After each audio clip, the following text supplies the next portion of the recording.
নারায়ণগড়ে একটি পুকুর থেকে উদ্ধার হলো এক ব্যক্তির পচা গলা মৃতদেহ। ঘটনায় চাঞ্চল্য ছড়ালো এলাকায়। মঙ্গলবার সকালে পশ্চিম মেদিনীপুর জেলার নারায়ণগড় ব্লকের ডহরপুরের টুলিয়াচক এলাকার ঘটনায় চাঞ্চল্য ছড়ায়। খবর পেয়ে ঘটনাস্থলে পৌঁছয় নারায়ণগড় থানার পুলিশ জানিয়েছে মৃত ব্যক্তির নাম তপন কুমার সিং, বয়স 35 বছর, বাড়ি নারায়ণগড় থানার ডহরপুরের টুলিয়াচক গ্রামে। পুলিশ ও পরিবার সূত্রে জানা গিয়েছে রবিবার বাড়ি থেকে কাজে বেরিয়ে নিখোঁজ ছিলেন ওই ব্যক্তি। এরপর পরিবারের লোকজন চারিদিকে খোঁজ শুরু করেন। অবশেষে নিখোঁজ থাকার একদিন পরে বাড়ি থেকে কিছুটা দূরে পুকুর থেকে উদ্ধার হলো ওই ব্যক্তির মৃতদেহ। খবর দেওয়া হয় নারায়ণগড় থানার পুলিশকে। পুলিশ ঘটনাস্থলে গিয়ে পুকুর থেকে ওই ব্যক্তির পচা গলা দেহ উদ্ধার করে। পরিবারের এক সদস্য জানান রবিবার বাড়ি থেকে কাজে বেরিয়ে আর বাড়ি ফেরেননি। মাঝে মধ্যেই বাড়ি থেকে কাজের জন্য বেরিয়ে পরের দিন বাড়িতে ফিরতেন তপন। এবার দুদিন বাড়ি না ফেরায় চিন্তা বাড়ি পরিবারের লোকজনের। আত্মীয় পরিজনদের বাড়িতেও খোঁজ চালানো হয়। পরে বাড়ি থেকে কিছুটা দূরে উদ্ধার হয় ওই ব্যক্তির মৃতদেহ। মৃত্যুর কারণ নিয়ে ধোঁয়াশা থাকায় মৃতদেহ ময়নাতদন্তের জন্য খড়গপুর মহকুমা হাসপাতালে পাঠিয়েছে নারায়ণগড় থানার পুলিশ।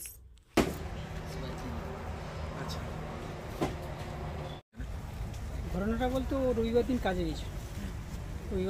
গেছিল। যে সন্ধ্যার সময় ঘরের নিজের পাকা বাড়ি পেয়েছে এবং সেই কাজ করার জন্য সে নিজেও সিমেন্ট, ওরই একজন লেবার স্টাফের মধ্যে একজনকে সিমেন্ট সাইকেলে লোডিং করে ঘরে পৌঁছে দিয়েছে। কেউ আর আসেনি।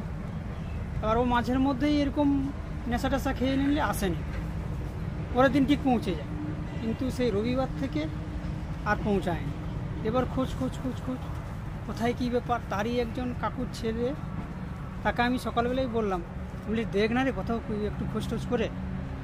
আমার সঙ্গেই কথা বলে ও দিয়ে এইখান থেকেই একদম দেখতে আসে আর কি। এসে যখন দেখে যে এরকম অবস্থা, দিয়ে আমাকে বলছে আর কাকু সত্যি এরকম এই পুকুরে পড়ে গেছে। হ্যাঁ বলে ও এরকম পুকুরে পড়ে গেছে। আমি যে সঙ্গে আবার ছুটে আসলাম, এসে যখন দেখি হ্যাঁ এই ঘটনাটা ঘটেছে। কি নাম এনার? ওর নাম হচ্ছে তপন সিং। বাড়ি ডহরপুর টুলিয়াচক। বয়স কত মতো হবে? বয়স ওই 30-35 এরকম হবে। কি করতেন উনি? ওই ঘরে চাষবাসের কাজ করতো আর ওই ঠিকাদারের লেবারের কাজ করতে যেত। কি নাম আপনার? আমার নাম তারাপদ সিং। কে হন? আমি গ্রামের আত্মীয় সম্পর্কে কাকু। 399 hotel and restaurant, Narayangarh bypass, পশ্চিম মেদিনীপুর।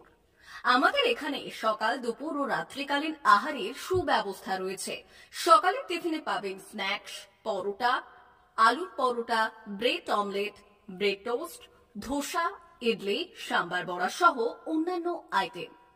দুপুরের খাবারে পাবেন ভেজ ও নন ভেজ আইটেম, লাউ চিংড়ি, চিংড়ি মালাইকারি ও ইলিশের নানান পদ, ভাত, খাসি ও মুরগির মাংস।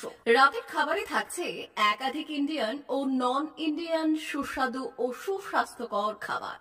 সুলভ মূল্যে ও পরিচ্ছন্ন খাবারের একটাই ঠিকানা, P99 hotel and restaurant, Narayangarh bypass, Narayangarh, পশ্চিম মেদিনীপুর। বিশেষ দ্রষ্টব্য, আমাদের এখানে সকল অনুষ্ঠানে খাবারের অর্ডার নেওয়া হয়। মা বাসন্তী হোটেল অ্যান্ড রেস্টুরেন্ট, উত্তাপন, নারায়ণগড়, পশ্চিম মেদিনীপুর। আমাদের এখানে সকাল, দুপুর ও রাত্রিকালীন আহারের সুব্যবস্থা রয়েছে। সকালের টিফিনে পাবেন স্ন্যাক্স, পরোটা, আলুর পরোটা, মিক্সড পরোটা, মুলি পরোটা। দুপুরে খাবারে পাবেন সবজি ভাত, খাসি ও মুরগির মাংস, ইলিশ মাছের ভাপা, ভেটকির তেল ঝাল, চিংড়ির মালাইকারি, কাতলা মাছের ভাপা, এছাড়াও মশালা কোল্ড ড্রিঙ্কস, আইসক্রিম। রাতের খাবারে পেয়ে যাবেন তাওয়া রুটি, তন্দুরি রুটি, তড়কা, চিকেন তন্দুরি, চানা মশালা, চিকেন বাটার মশালা প্রভৃতি। সুলভ মূল্যে পরিচ্ছন্ন খাবারের একটাই ঠিকানা, মা বাসন্তী হোটেল অ্যান্ড রেস্টুরেন্ট, উত্তাপন, নারায়ণগড়, পশ্চিম মেদিনীপুর। বিশেষ দ্রষ্টব্য, আমাদের এখানে সকল অনুষ্ঠানের খাবারের অর্ডার নেওয়া হয়। এখানে পেয়ে যাবেন মা বাসন্তী মিষ্টান্ন ভান্ডার থেকে বিভিন্ন মিষ্টি। অনুষ্ঠানের জন্য মিষ্টি পাওয়া যায়। এছাড়াও কেক, নামি দামি কোম্পানির চকলেট পেতে চলে আসুন আমাদের দোকানে। প্রোপাইটার ঝন্টু গিরি। যোগাযোগ 9732543245।